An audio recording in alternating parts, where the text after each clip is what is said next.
La richesse et sa répartition sont des sujets qui nous touchent tous, directement ou indirectement. En France, la question de savoir « êtes-vous plus riche que la moitié des Français ?» soulève une discussion plus large sur l'équité, la mobilité sociale et les politiques économiques. Cette analyse vise non seulement à éclairer les citoyens sur leur positionnement économique, mais aussi à démystifier les complexités du patrimoine français. Cette introduction pose les bases d'une exploration détaillée du patrimoine en France, en examinant comment il est acquis, géré et transmis. En comprenant mieux ces mécanismes, nous pouvons tous envisager des moyens plus équitables de gestion de la richesse.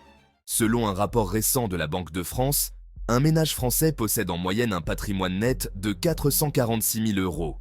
Toutefois, la médiane, qui représente le point milieu où la moitié des ménages possèdent moins et l'autre moitié plus, est nettement inférieure, s'élevant à 185 000 €. Cela révèle une disparité significative. Bien que le patrimoine moyen semble élevé, la majorité des Français détient en réalité un patrimoine nettement inférieur à cette moyenne, illustrant une concentration de la richesse entre les mains des plus aisés. Le patrimoine des ménages français a connu une hausse impressionnante de 61% entre fin 2009 et fin 2021, passant de 5 329 milliards d'euros à 14 076 milliards d'euros. Cette augmentation est en partie due à la hausse substantielle des valeurs immobilières, mais aussi à une augmentation générale des actifs financiers. Malgré cette croissance, l'inflation cumulée, s'élevant à environ 31% sur la même période, modère ses gains en termes réels, posant des questions sur la véritable amélioration du pouvoir d'achat et de la qualité de vie. L'immobilier représente une part considérable du patrimoine des Français, constituant 55% du patrimoine net moyen des ménages en 2023. Cette prépondérance de l'immobilier dans le patrimoine national est une caractéristique notable de la France, reflétant à la fois une culture de la propriété et des incitations fiscales favorables. Par ailleurs, les actifs financiers, bien que moins visibles, jouent un rôle crucial, représentant 32% du patrimoine. Ces actifs, comprenant les actions, les obligations et autres placements, sont essentiels pour la diversification et la gestion des risques. La répartition du patrimoine en France montre des inégalités frappantes. Alors que les 10% des ménages les plus riches détiennent en moyenne un patrimoine de 2 418 000 €, les 50% les moins aisés se partagent un patrimoine moyen de seulement 47 000 €. Cette distribution asymétrique souligne une concentration de la richesse aux mains d'une minorité. La dynamique de cette disparité est également visible à travers les différents déciles de richesse où les ménages les plus riches bénéficient proportionnellement de plus d'actifs financiers et de patrimoine professionnel, tandis que l'immobilier domine parmi les classes moyennes. Le patrimoine immobilier, représentant la majorité du patrimoine des ménages français, est une pierre angulaire de la sécurité financière en France.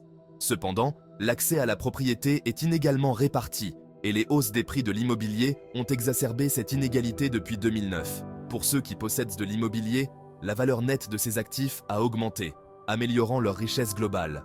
Pour les autres, notamment les locataires et ceux sans propriété, les disparités de richesse se sont creusées, accentuant la division entre les propriétaires et les non-propriétaires. Les actifs financiers constituent un élément crucial du patrimoine, représentant 32% du total. Ces actifs, incluant les dépôts bancaires, les actions et les fonds d'investissement, sont essentiels pour la croissance du patrimoine à long terme. La répartition de ces actifs varie fortement selon les niveaux de richesse. Les ménages les plus riches diversifient davantage leurs investissements, maximisant ainsi leur potentiel de croissance, tandis que les ménages moins aisés restent principalement taxés sur des dépôts plus sûrs, mais moins rémunérateurs. Les dettes des ménages jouent un rôle complexe dans le calcul du patrimoine net. En 2023, la dette moyenne hors immobilier représente environ 2% du patrimoine net total des ménages français. Cependant, cette moyenne masque des variations importantes entre les déciles de richesse. Les ménages les moins riches présentent proportionnellement plus de dettes hors immobilier, ce qui réduit d'autant plus leur patrimoine net. Cette situation met en lumière les défis financiers auxquels sont confrontés les moins nantis, notamment en termes d'accès au crédit et de gestion de dettes. Le patrimoine professionnel, bien que ne représentant que 15% du patrimoine total, est particulièrement significatif parmi les ménages les plus riches, où il constitue jusqu'à 24% de leur patrimoine. Ceci contraste avec les classes moyennes et les moins aisées, où le patrimoine professionnel représente une fraction beaucoup plus petite. Cette différenciation souligne l'importance des entreprises et des investissements professionnels comme vecteurs de richesse, particulièrement dans les stratégies de diversification patrimoniale des ménages les plus fortunés. Les inégalités de patrimoine en France sont plus marquées que celles des revenus. Tandis que les 10% des ménages avec les plus hauts revenus gagnent environ 3 fois le revenu médian, les 10% les plus riches possèdent près de 8 fois le patrimoine médian.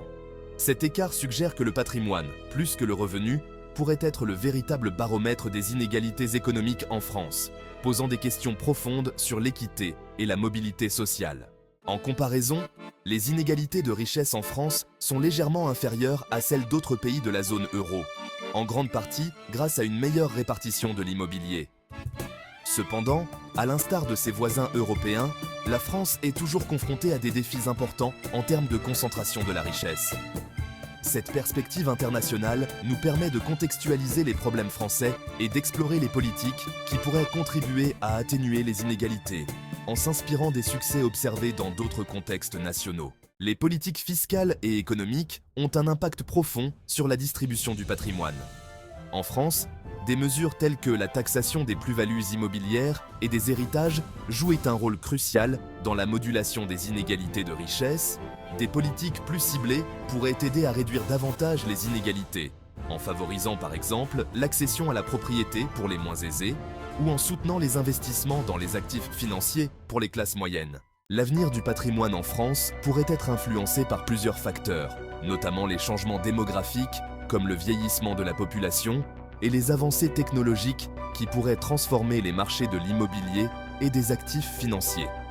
Anticiper ces tendances est crucial pour préparer des politiques qui soutiendront une distribution équitable du patrimoine, assurant ainsi une prospérité partagée à travers toutes les couches de la société.